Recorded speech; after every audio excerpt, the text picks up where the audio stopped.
శ్రీ గురుభ్యో నమః. నా ఛానల్ని సబ్స్క్రైబ్ చేయకుండా ఉంటే సబ్స్క్రైబ్ చేసుకోండి. వీడియో నచ్చితే లైక్ చేయండి, షేర్ చేయండి, మీ కామెంట్స్ పెట్టండి. ఈరోజు వీడియోలో జాతకంలో రాజయోగం అనేది ఏ విధంగా ఏర్పడుతుంది, ఏ గ్రహాల వల్ల ఏర్పడుతుంది అనేది తెలుసుకుందాం. రాజయోగం ఏంటి?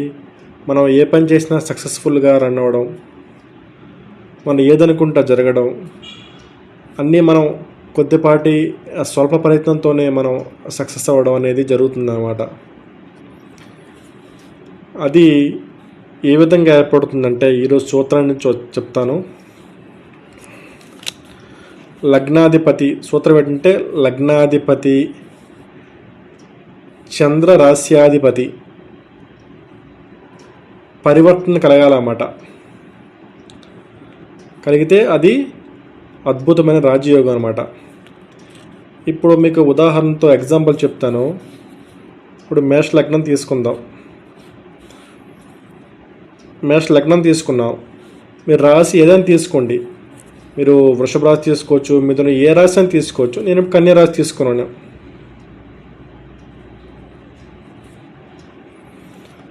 చంద్రుడు ఇక్కడ ఉన్నాడు. ఇది రాశి కాబట్టి ఇది ఇది ఇది మేష లగ్నము, కన్యా రాశి.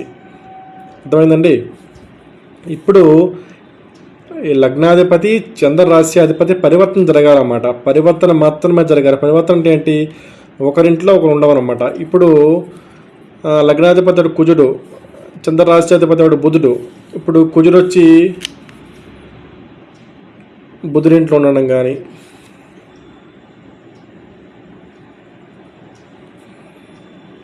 ఓకే,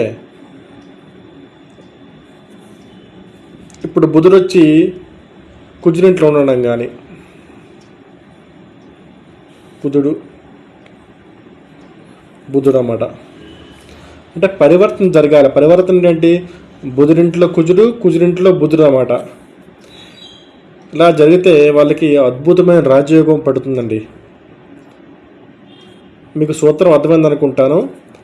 లగ్నాధిపతి చంద్రుడు కాదు, చంద్రుడు ఏ ఇంట్లో ఉన్నాడో ఆ రాశ్యాధిపతికి ఇద్దరు కూడా పరివర్తన జరగాలన్నమాట. పరివర్తన అంటే ఏంటి? ఒకరింట్లో ఒకరు ఉండడం.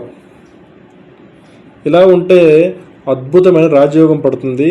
ఇది ఎప్పుడు పడుతుందంటే ఆ దశాభుక్తులు వచ్చినప్పుడు, ఆ మహాదశ వచ్చినప్పుడు ఈ యోగం పడుతుందన్నమాట.